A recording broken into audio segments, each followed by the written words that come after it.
Nitai Gaura Hari Bol, Hari Bol, Hari Bol, Nitai Gaura Hari Bol. Harinam Sankirtan ki jai, Srila Prabhupada ki jai, Ananta Koti Vaishnava Vrinda ki jai. Hare Krishna. We have great pleasure to welcome all of you for the 7th and final day's presentation of Gita Mahatmyam. I hope you have all been able to appreciate the message that we have been trying to transfer to all of you. And today, the final day, you will get from Jagadguru Adi Shankaracharya the ultimate message that he wants to give. The 6 shlokas we have seen so far. Today, the 7th shloka is the crowning glory of Gita Mahatmya, and that we'll be discussing today. As we proceed, let us take the blessings of Radha Krishna from ISKCON Chennai. And on behalf of ISKCON Chennai, it's our great pleasure to welcome all of you. And I would like to extend my most sincere gratitude to all of you for participating with deep interest and not minding some of the inconveniences we have unfortunately caused you in terms of audio and video facilities. We are constantly trying to improve our services. Thank you very much for bearing with us. And with your encouragement, these programs will continue. I have already put one audio in the group. We shall be continuing from tomorrow a Gita appreciation course. I shall be making the announcements at the end of today's session. So kindly stay on. So now we shall read the 7th shloka from Gita Mahatmya. Kindly read along with me. We shall do it twice. Ekam Shastram Devaki Putra Geetam Eko Devo Devaki Putra Eva Eko Mantrastasya Namani Yani Karma Pi Ekam Tasya Devasya Seva. Once again. Ekam Shastram Devaki Putra Geetam Eko Devo Devaki Putra Eva Eko Mantrastasya Namani Yani Karma Pi Ekam Tasya Devasya Seva. Here in this shloka, you saw Devaki Putra coming twice, in first line, second line. And in the 3rd and 4th line also, it is coming in the form of Tasya. You know, it's an adjective. He, Tasya, he. So, in this shloka, you are seeing Devaki Putra 4 times. Devaki Putra is Lord Shri Krishna. Let us now go to the translation. Let there be one scripture only, one common scripture for the whole world, Bhagavad Gita. Let there be one God for the whole world, Devaki Putra Sri Krishna. And one hymn, one mantra, one prayer, the chanting of Krishna's name. And let there be one work only, the service of the Supreme Personality of Godhead. So now this is the formula for United Nations. We have a United Nations. Earlier we had a League of Nations after the First World War. It collapsed. After the Second World War, 1945, we had a United Nations. But where is the United Nations? The number of flags are only increasing. Srila Prabhupada, when he was passing by the United Nations building, he pointed out, look at these flags. For each country there is a flag. And every time I come, the flags are only increasing. But if the nations are uniting, the flag should reduce. But even one tiny principality is becoming a country and they have put up their own flag for their own reasons. So, how to unite the nations together? Only by spirituality. There is no other way we can unite the nations. Because the selfishness on the bodily platform is the hallmark of material existence. All of us are thinking, I am the body. And all of us are thinking, I have to compete with everyone else to preserve my body, to enjoy my senses. So if I have to go on existing in this world, I should constantly struggle. Darwin invented this term, struggle for existence. So we have to only struggle. They say it's a rat race, It's a rat race in this world. Whether you win the race or you lose the race, you are still a rat. So the winner and the loser, both are losers actually. When we die, we go empty. We didn't bring anything. When we go empty. It seems Alexander, because he conquered all the countries starting from Greece, and he came all the way, crossed the Sindhu and came into India. But in India he got wisdom and malaria. He got two things here. So he found nice gurus here, he got philosophy, and then he got malaria and he decided to go back. While going back, the disease became very serious and he was going to die. Then he told, he put some conditions. I am going to die anyway. My coffin should be carried by the doctors who treated me. They should only carry my coffin. And in my coffin, there should be two holes through which my arms will be hanging outside. And whatever wealth I have collected in the form of gold, silver and precious stones, they should be strewn on the road as my body is carried. So, he was quite young actually when he died, but he became quite learned thanks to meeting wonderful sages and gurus in India. They asked, why you ask this kind of a final treatment for you? He said, see, I want the doctors to carry me to show doctors cannot cure you. A man who is going to die, he will die anyway. The best doctors cannot cure. And my arms will hang out so that people can see Alexander is going empty hand. He conquered all the territory all the way from Greece to India, but he is going empty hand.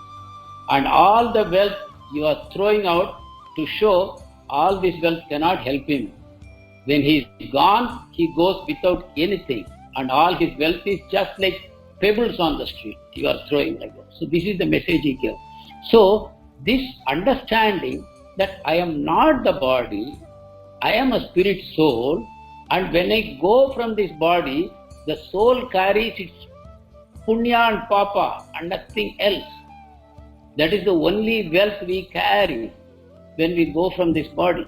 So in this rat race of this world, whether we win or lose, it is on the bodily platform, and we actually lose because living the whole life on the understanding that I am a body, we are no better than animals. We saw it in our earlier classes.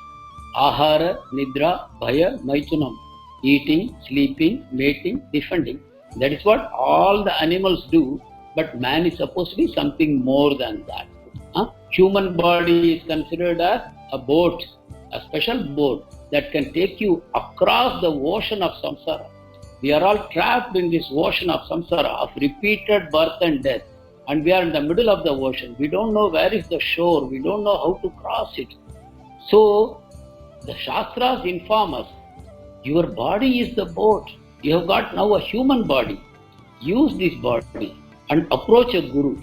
Why approach a guru? He will be your captain of your ship.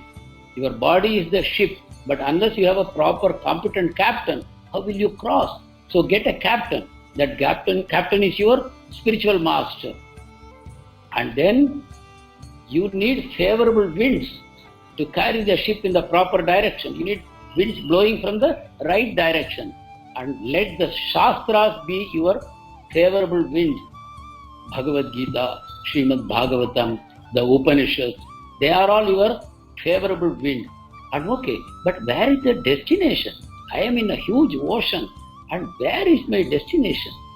Your destination is your eternal home, from where you have come. And which is my eternal home? My eternal home where Krishna is there. Why? Because Krishna is my father and mother, and he is waiting for me. I have come from there. I have to return there. So this is going back to Godhead, returning to Krishna. So in this ocean of samsara, we are trying to cross with the help of this body. So we have to understand, my body is not like a body of an animal. For an animal, it has no choice. An animal is governed by the instincts. The instincts don't give a choice to the animal. When it sees food, it rushes to eat it. When it sees somebody attacking, it either goes for defense or attack. It is constantly looking for a mate and for eating, and when it is feeling sleepy, it sleeps. It doesn't have an I consciousness. Who am I? Where did I come from? What am I doing? Why am I suffering? What is the way out of this problem? All these questions only a human being can ask. So that human body is compared to a boat in the scriptures. So now let us see here, Adi Shankaracharya is telling, let there be just one scripture for the whole world. Fortunately, it is not a huge scripture, It is perhaps not even as big as the Indian constitution. One scripture for the whole world. One country like India has a huge constitution. But for the whole world, there is just one scripture. You just look at any of our law books, Indian law books. If you go to a lawyer's house, all the cupboards and shelves are filled with so many books. Only the law for one land, which goes constantly undergoing changes. But one compact 700 shloka, all songs, Bhagavad Gita, the song of God. Let there be that one scripture. If the whole world can be taught this one scripture, then the whole world can unite. Under one common law, if everybody understands Gita and everybody starts accepting Gita in their life, then there is no strife in this world. Because everybody begins to act on a higher platform. You see, supposing you are caught in a huge traffic jam, you can neither go right nor left nor ahead or behind. All four sides you are choked by vehicles. But assume that your car has wings, and you just switch on, like in one of the James Bond movies, just switch it on and then the car lifts off. Then where is the traffic jam for you? There is really no traffic jam. Similarly, when we can rise from the bodily platform, the body is heavy, like a sack of bones and flesh and various kinds of obnoxious liquids. Our body, it's made of all this bone, flesh and all these obnoxious things, and it is heavy and that is sticking to the ground. But the soul is so light, it just flies up. And when you take the soul consciousness, then all these seemingly impossible, intractable problems of this material world, they all disappear. They are all below you, and you have risen above them. You have risen above them. And those problems no longer challenge you. You laugh at them. You laugh at them. And you become compassionate towards the other people who are still acting on the bodily platform. You don't laugh at them. You don't laugh at them. You become compassionate towards them. And then you start thinking, how can I help them to come to my platform? Because they are all like me. They are all souls. When they come to that understanding, they will no longer be suffering from this material consciousness. So this is how the scripture Bhagavad Gita will help us, by telling us who we are, what this material world is, who is God, and what is the way out of my suffering. Like that. So that scripture, Adi Shankaracharya says, let that be the scripture for the whole world. And one of the missions of the International Society for Krishna Consciousness is to distribute Bhagavad Gita widely in every language throughout the world. And then also to go everywhere, even where people would fear to go, where Hindus are not welcome, where they feel threatened, even to that place, and give them this message of Bhagavad Gita. It is going on very successfully, and definitely it is continuing to grow. And those souls which are dissatisfied with the life in this planet, those souls who think instinctively that there must be a solution for this, a very nice, elegant, perfect solution for all these material problems, then they quickly pick up this message. So that is Bhagavad Gita. And then one God for the whole world. Actually, Bhagavad Gita talks about, in fact, tomorrow onwards we are going to have Gita appreciation classes, and you will see Bhagavad Gita actually talks about Bhagavan only. Why? Krishna spoke Bhagavad Gita, but why should he speak about himself? Think for a moment. Why should Krishna speak Bhagavad Gita to Arjun, and in that Bhagavad Gita he is only talking about himself? The reason is, there is nothing but Krishna everywhere. As we discussed yesterday, in the beginning there was God. In Genesis, in Bible, it says Genesis. In the beginning there was God. Word was with God, and Word was God. So like that. In the beginning there was only God. So whatever came, whatever has manifested, has come from the will of God. The Word of God is the will of God.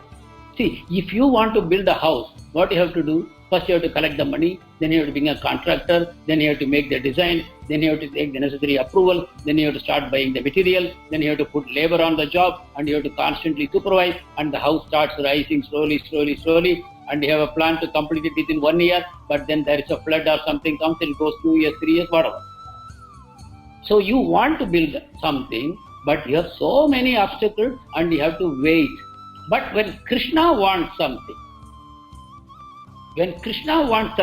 it is instantly executed. His will is action.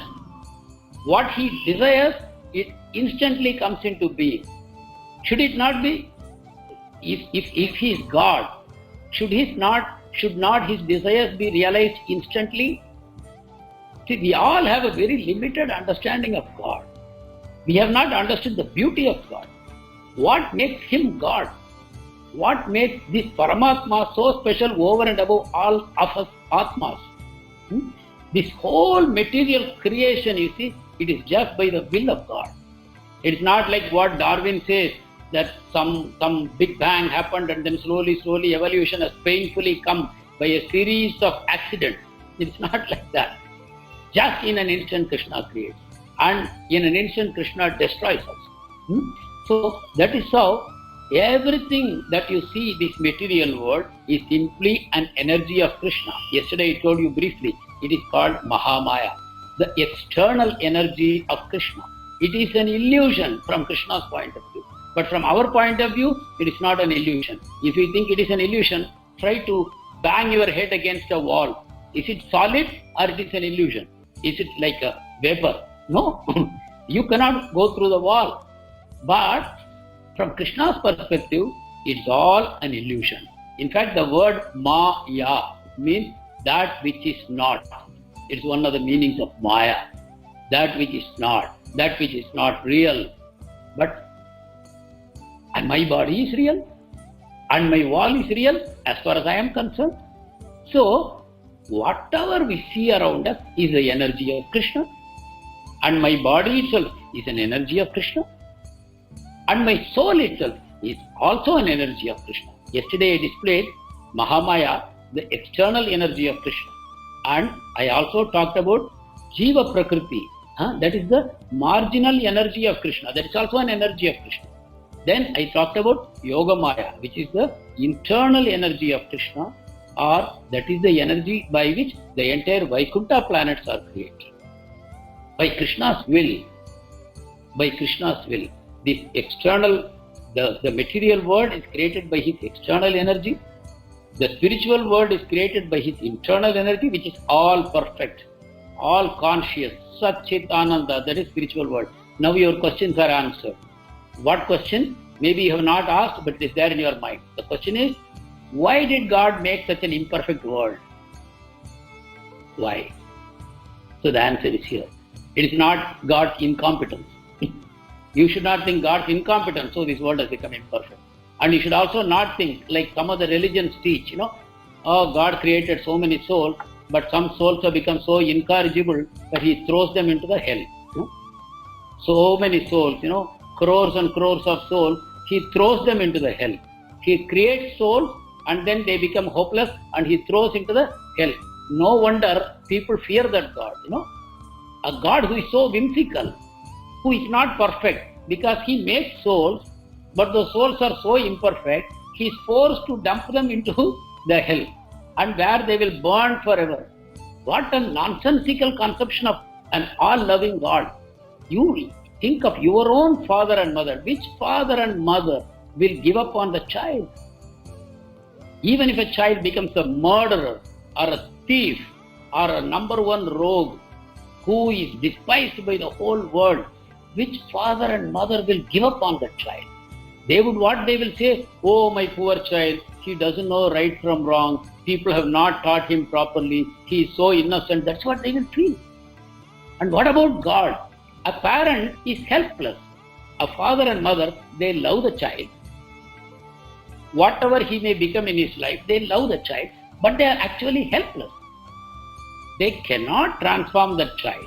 So they keep crying the rest of their lives, and they die. And whatever happens to the child happens. But Krishna is not only a loving father and mother for us, but he is perfectly competent. Why will he give up on the souls? However bad and wicked and hopeless I appear to be, today I may be filled with bad habits. I may be filled with all kinds of nonsensical conceptions in my mind. I may even say there is no God. I may have all kinds of nonsensical ideas in my mind, but the God is not going to give up on me. The worst atheists, the worst rationalists, the worst scientists who call themselves as non-believers, but God has not given up on them. Nobody is destined for an eternal hell. Mind you, hell exists, but hell is not eternal. No father and mother will want their child to be given up. So Krishna has not given up on any of us. We have made unlimited mistakes, but he is not going to give up. So won't everybody want such a God to be the God for the whole world? Who is so merciful, so compassionate, above all, he is so loving, so caring, and all powerful at the same time. But he doesn't want to display his power. He just wants to display his love and compassion to all of us, so that one day we will all return to him. So that is the God for the whole world. Who is that God? Devaki Putra Sri Krishna. Thirdly, so once we know who is my God and what is my scripture, next is what is my prayer. So my prayer will be, I will only call upon him. I have realized the world around me is Krishna, this material world, which is an inferior place. I called it as a jail yesterday. Durga Devi is in charge of this jail. All the wayward children of Krishna, all the souls that went away from him, thinking, I will enjoy my senses, I will control the various resources available in this material world, I will be successful. So many people have come and gone, they have all failed, but I will not fail. I will definitely succeed to find happiness in this world. So those souls have come like that, but Krishna has not given up on them. So when the soul is frustrated, when the soul sees there is no way out, I have actually, with all my efforts to be happy, I have entangled myself in a whole network of karma. I don't know what kind of karma I have done in the past, what kind of karma I am doing now, what kind of reactions are going to come now, because many times we do something with some intention for some result, but the opposite result comes. Or sometimes we have to wait much longer for a desired result than we would have actually desired. All these things are controlled by our karma from behind, and I have no idea what kind of karmic mountain I have behind me. So the soul becomes at one point of time frustrated. It's not happening as I want, but the soul doesn't accept. I did wrong things, so I am suffering the results. If I start doing the right things, my life will transform. Because the soul doesn't have that knowledge. In frustration, where does it turn? Ultimately it turns to God. And turns to God with a prayer. And what is that prayer? Again chanting the names of God. Hare Krishna, Krishna Krishna, Hare Hare, Hare Rama, Rama Rama, Hare Hare. Chanting the names of God. So that is one mantra for the whole world, calling upon Krishna. And ultimately, one work only for the whole world. What is that one work? Service of the Supreme Personality of Godhead. Now I have got all of you thoroughly confused, because you don't figure out what this means.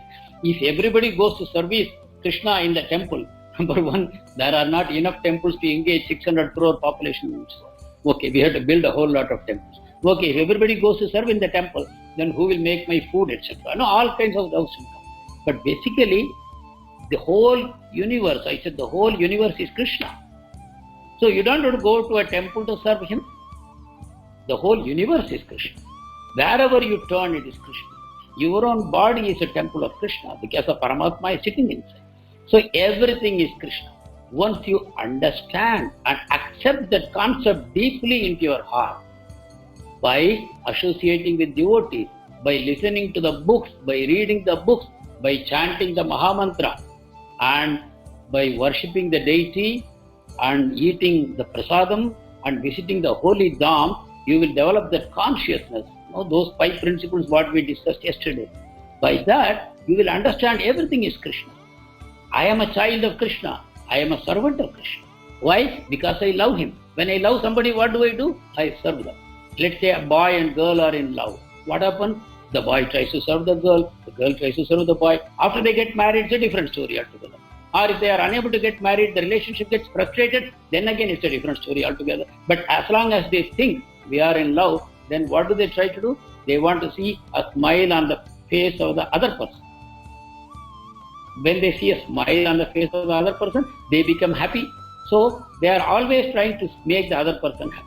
The boy is trying to bring some nice gifts for the girl. The boy is trying to take the girl to some nice restaurants. And the girl is also trying to come in nicely dressed and all that, so she will look pleasing to the boy, whatever it happens. But they are both only contemplating how to make the other person happy. And when the other person is happy, I become automatically happy. So what they are becoming, by loving each other, they are becoming servants of each other. When you are in love, you become a servant, but you become a willing servant. You are not a paid servant. You are not looking for a remuneration for it. The remuneration you are looking for is happiness of the other person, nothing more. So you see, such a selfless service. So we are all like the servants of Krishna. Our whole life should be to please Krishna.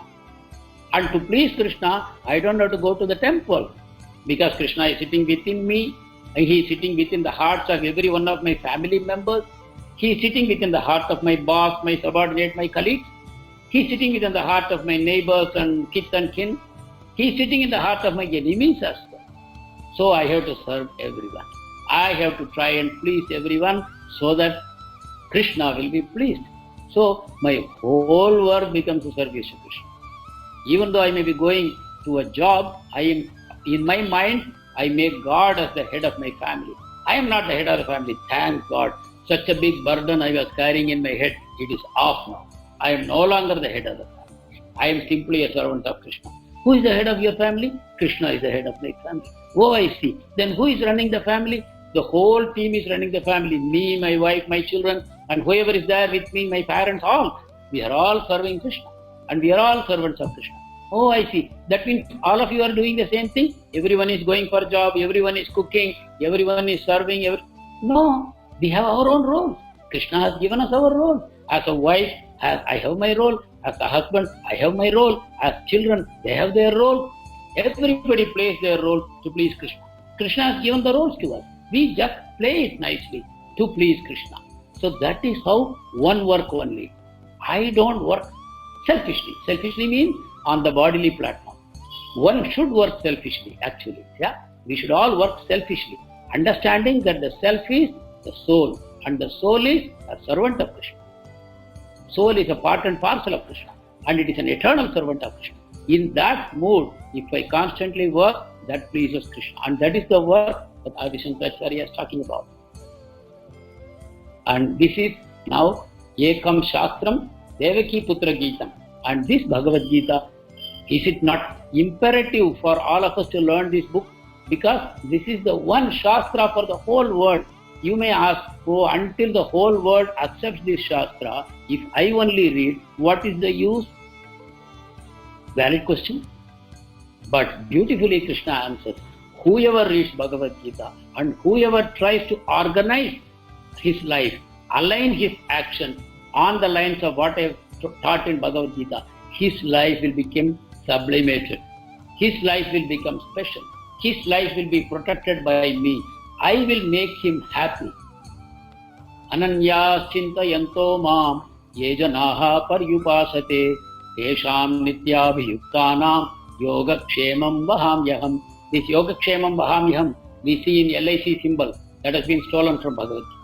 They have no business to do that. But this is an atheist country. All right, we are a secular country, so we will do all nonsense. But that yogakshemam vahamyaham is something only Krishna can promise, because Krishna is a eternally living entity. LIC is a dead organization. Dead in the sense, it is only a body. It is not a living body. It is an artificial entity, right? Created by law. So, this Bhagavad Gita, we have to start learning.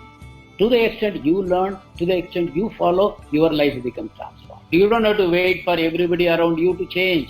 You change and your life becomes transformed. There is a beautiful shloka in Bhagavad Gita I will quote for you here. You just try to meditate on this. It's such a beautiful shloka.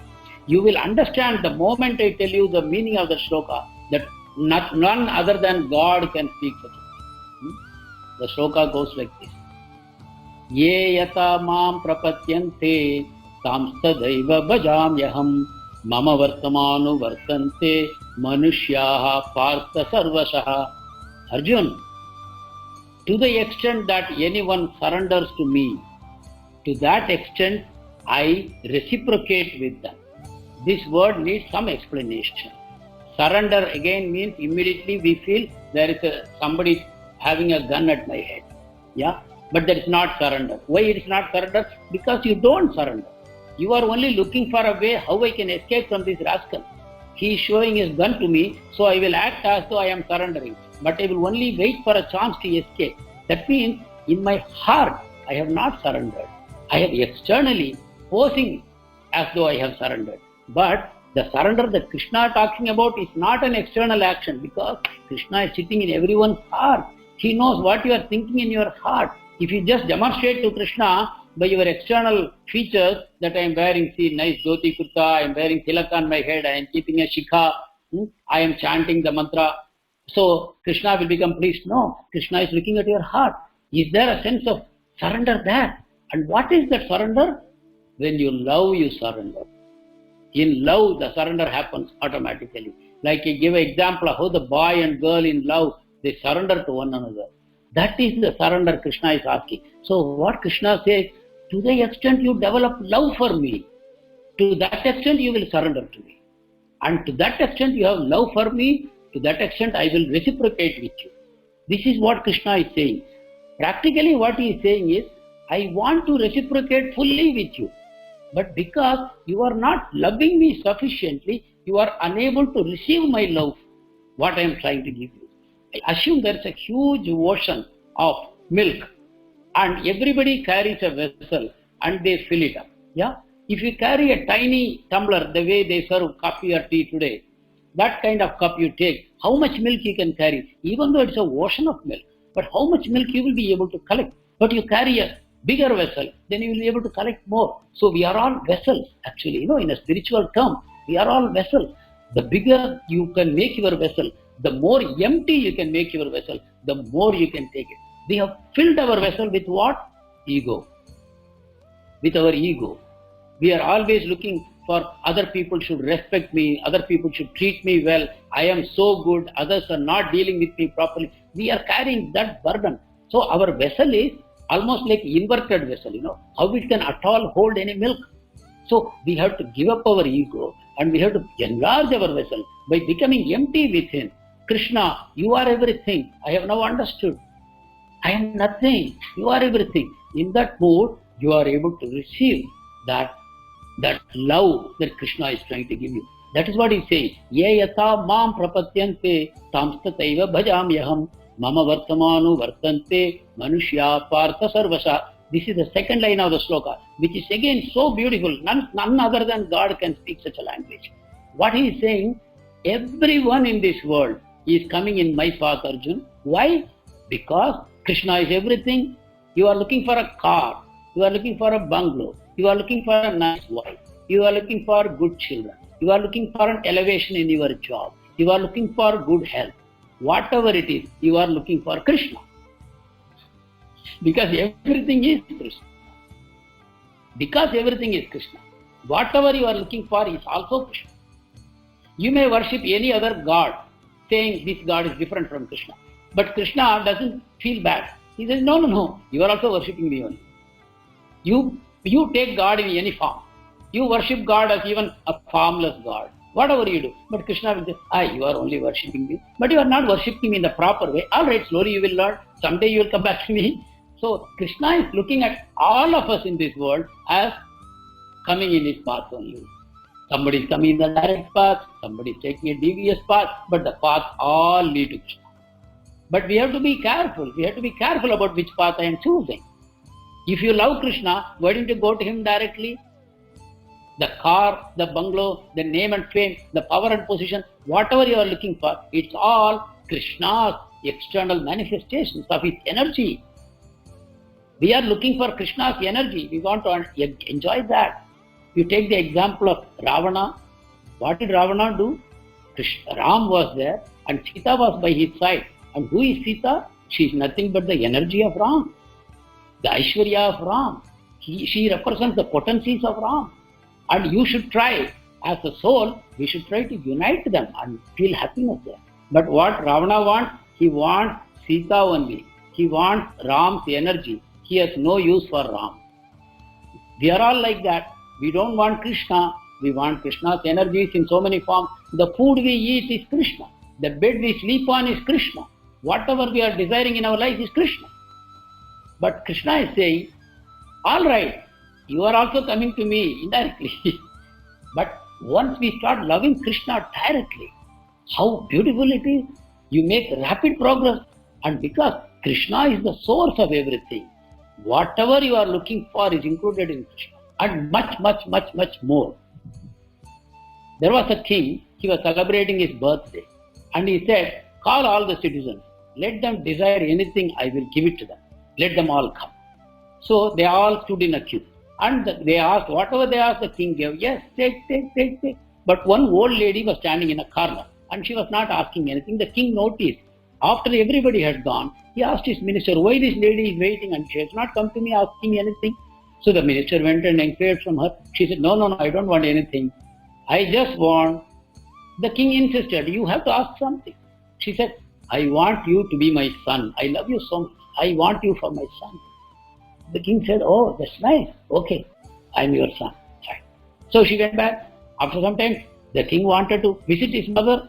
And then what happened? The minister has to prepare. So the minister made a nice bungalow for her. He made a nice road to go to her house. Because how the king can go to such a dilapidated house of his mother in her hut? It's not appropriate for a king. So everything transformed. The lady was not selfish in that sense. But because she loved the king, she got everything the king owns. All the property of the king became hers. Same way, when we love Krishna, the whole universe belongs to him. Everything is his property. But there is a selfish way of looking at it. But it doesn't happen that way, When you love Krishna, you no longer desire all these petty things. Because Krishna reciprocates with you, see. If Krishna is not reciprocating, at some point of time you will get fed up. No use of worshipping Krishna. But he will reciprocate with you constantly. And that reciprocation will increase your love towards Krishna. And you will lose your desire to enjoy anything material afterwards. So this is Bhagavad Gita. And here is another point that I will very briefly touch upon. In the next 3-4 days, we will discuss it more. You see here the Virat Rupa of Krishna. Why we have put it here is Adi Shankaracharya said, let there be one God for the whole world. But actually, you see, he is not one God. He is so many gods in one. He is all in one God. All the gods you want to see, you can see in this body. It is called Virat Rupa. The whole universe is one form called Virat Rupa. It is the Rupa of Krishna. This Virat Rupa is the form of Krishna, the universal form of Krishna. That means, I told you in the beginning, the whole universe is Krishna's energy, the external energy. So this is that form, the form he showed to Arjun in the battlefield. Look, Arjun, my Virat Rupa. This is a temporary form I have accepted. This is an inferior form compared to my eternal form, what I show in the spiritual world. But you see, you wanted to see, you see. All the devatas, all the 33 crore devatas, they are all in me. And who are they? They are my administrative heads. They are all people whom I have handpicked to occupy different administrative roles in my universe, the universal administration. So each of them has a department. But then he tells Arjun, no need Arjun to worship all of them, because now you know they are all my parts. Each of them represents my part. But just as you will nourish a tree by watering the root, you don't have to pour the water on every branch and twig and flower and leaf. Similarly, you just worship me, Arjun, and that worship will satisfy all of them, because they are all in me. By putting food into the stomach, the whole body gets nourished. And so you don't worship all of them. If you start worshipping them individually, actually it is an improper worship. He says, Avidhi Purvaka. No need, Arjun, you don't do. and you can never satisfy all of them that way, you see. So you just worship me. So this is the Virat Rupa of the Lord. So Eko Devo means in that one Deva all are represented. All these other gods, we use the term demigod to indicate that they represent a part and parcel of the Supreme Lord. They are all one in that sense, but the correct way, the Vidipurvaka way, is to worship the Lord Sri Krishna, and by so doing, you are worshipping all of them. All of them are satisfied. Nobody says we should insult the God. If you insult the God, it is an insult to Krishna. If you hit my little finger with a hammer, and you say, I only hit your little finger, will I be happy? I love you very much, but I only hit your little finger. I will not be happy. In a similar way, if you want to please Krishna, you should be respectful to the whole creation. There is no excuse for disrespecting anyone. So we have respect for all these people, all these demigods, but our surrender is to Krishna only. That is Eko Devo. And here it is shown, watering the root of the tree is the way to nourish a tree. Similarly, worshipping Krishna is the way to satisfy the whole universe or cosmos. And here is the mantra. Eko mantrastasya namani yani. What is that mantra? Hare Krishna, Krishna Krishna, Hare Hare, Hare Rama, Rama Rama, Hare Hare. And here is one shloka from Brahmanda Purana. Sahasra namnam punyanam Krira vrityatu yappalam Eka vrityatu Krishnasya namaikam tat prayachati. Translation: the pious results derived from chanting the 1,000 holy names of Vishnu 3 times can be attained by only one utterance of the holy name of Krishna. You say Krishna, you have chanted the Vishnu Sahasranamam 3 times. Just say Krishna, and you have chanted Vishnu Sahasranamam 3 times. Right? Similarly, when you say Rama, you have chanted the Vishnu Sahasranamam once. You know that shloka, right? From Vishnu Sahasranamam only. In the end part, Parvati asks Shivji, and Shiva responds to Parvati. Sri Rama Rama Rameti Rame Rame Manorame Sahasranama Tattulyam Sri Rama Nama Varanane. Just you say Ram, and you have chanted the whole Sahasranam. That's what Ram advises. So this is the Mahamantra for this Kali Yuga. You will hear more and more about it as long as you are coming to us in the International Society for Krishna Consciousness. This mantra has unlimited meaning. It has unlimited potency. It is non-different from Krishna himself. Just by chanting these names regularly, you will attain all the desires of your heart, and you will return back home, back to Godhead, to Krishna at the end of this very life. All your karma will be completely vanquished. There will be nothing left. That is the potency of this mantra. The mantra you are seeing here on the screen is nothing other than Krishna himself. How is that? We will explain in due course. And here we are showing you 2 great personalities. One is Lord Krishna as Chaitanya Mahaprabhu, and the second is Lord Baladeva as Nityananda Prabhu. And who are they? They are introducing the Sankirtana Yajna, the means of deliverance in Kali Yuga. Sankirtana, just by singing the holy names of the Lord and dancing together, that's called Sankirtana. If you sing alone, it's called Kirtan. But if you sing along with all devotees, go out in the street and chant the names of Krishna, that's called Sankirtana Yajna, sacrifice. Sankirtana Yajna. By that, you will become liberated from Kali Yuga. And what is that mantra we are chanting? Hare Krishna, Krishna Krishna, Hare Hare, Hare Rama, Rama Rama, Hare Hare. This is the Sankirtana for different processes of performing bhakti to the Supreme Lord Sri Krishna. Now we see in this page Shravanam and Kirtanam. These are the 2 dominant ways of performing bhakti to Lord Sri Krishna. In the picture on the left, you see someone talking from a platform to another person who is sitting on the floor. The person talking is Sukadeva Goswami, and the person listening is Parikshit Maharaj. And the subject matter they are talking is Srimad Bhagavatam. And Srimad Bhagavatam is the story of the Supreme Lord and his pure devotees and the process of bhakti. So, listening to such wonderful Krishna Katha is called as Shravanam.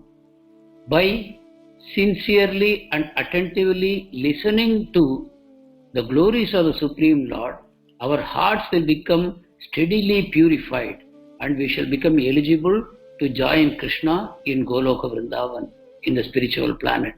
So Shravanam is considered the topmost of the 9 processes of bhakti. And second process is Kirtanam. So the person who is listening is doing Shravanam and the person speaking is doing Kirtanam. Now in the right hand side you see Lord Chaitanya Mahaprabhu and Nityananda Prabhu along with their devotees, they are singing the holy name of the Lord and dancing. The process of chanting the name of God is called Kirtanam, and if you do it in a group of devotees, then it is called Sankirtan. So together chanting the name of God, the process called Sankirtan was popularized by Chaitanya Mahaprabhu 500 years ago. And Chaitanya Mahaprabhu, as we just now saw, is none other than Lord Krishna himself. So Shravanam and Kirtanam are the 2 most dominant processes of bhakti, and other processes automatically follow from this. Now we will try and see the other processes. The third process we see here is Smaranam. Smaranam means remembering the Supreme Lord in your heart always. In the picture you see the little child sitting with his hands clasped together, and surrounding him are the demons, and they are all threatening him and trying to kill him. But do you think he is praying to God to save him? No. Look at the expression on his face. He is completely fearless. And this child is none other than Prahlada. His own father was trying to kill him because he refused to worship him and he was worshipping Lord Vishnu. But because he is constantly remembering Vishnu in his heart, he was actually fearless. But every time his father tried to kill him, the Supreme Lord always saved him. When he tried to roll him from the mountain, drop him into the ocean and set him on fire or make him drink poison, in none of these situations the boy was afraid. But he was always remembering Krishna in a joyous mood. And Krishna automatically protected him in all the situations. Now on the right hand side you see the example of Pada Sevanam. Lakshmi Devi is massaging the lotus feet of Lord Vishnu. This is another wonderful service that pure devotees always aspire for. They want to massage the lotus feet of the Lord. And the best example for that is Mahalakshmi herself. Even though everybody is praying that Mahalakshmi should give them a glance and make them wealthy and famous, etc. But Mahalakshmi only wants to stay at the lotus feet of Lord Vishnu and massage him because she is his internal energy. And this Padasevanam is the 4th example of bhakti. So we have so far seen Shravanam, Kirtanam, Smaranam and Padasevanam.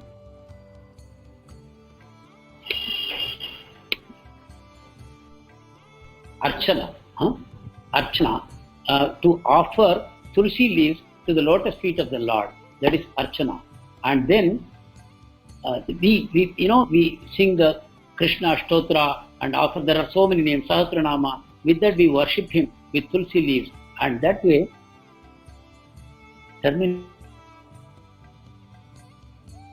able to conclude properly. And here we are seeing tulsi being offered to the lotus feet of the Lord. This is called Archanam.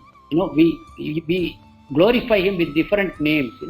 There are unlimited names of the Lord. Vishnu Sahasranama is one. There are so many Ashtotrams, which is 108 names. In different names we offer flowers to his lotus feet. And tulsi is the most desirable object for Lord Krishna because tulsi represents pure bhakti, pure love. That is why tulsi has become special. You always find tulsi leaves on the lotus feet of the Lord.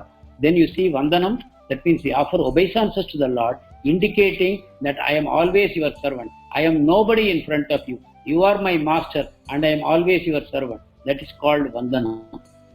And then Dasyam, where Hanumanji represents the mood of servant of the Lord. Whatever the Lord desires, he is waiting to execute that. His only happiness is to serve the Lord. If Lord gives him some duty, he becomes extremely happy. And he is only focused on executing that. And then you see Arjuna on this side. And his representing Sakya. Sakya means by friendship. He is serving the Lord by friendship. That means they are equal. Here in Hanuman and Ram, there is the mood of master-servant. Even though that is also a pure exchange of love, there is no doubt about it. They are both on the pure love platform. But Hanumanji decided to accept a Dasya Bhav. He wants to just be a servant of the Lord. But here, Arjun has become equal to Krishna. And even more than Krishna, because Krishna is becoming a driver of Arjun. Yeah? Because for his friend, Krishna is willing to do anything. And ultimately, you see Atmanivedanam, which is, you see Radharani at the lotus feet of Krishna, she is surrendering herself, and Radharani represents surrendering everything. Atma means self. Surrendering everything to the Lord is called Atmanivedanam, and this is our highest aspiration, to someday completely surrender ourselves to the lotus feet of Krishna. That is our aspiration. And all the gopis of Vrindavan represents the same as aspiration for us. And with this, we come to the end of the session. Hare Krishna, Krishna Krishna, Hare Hare,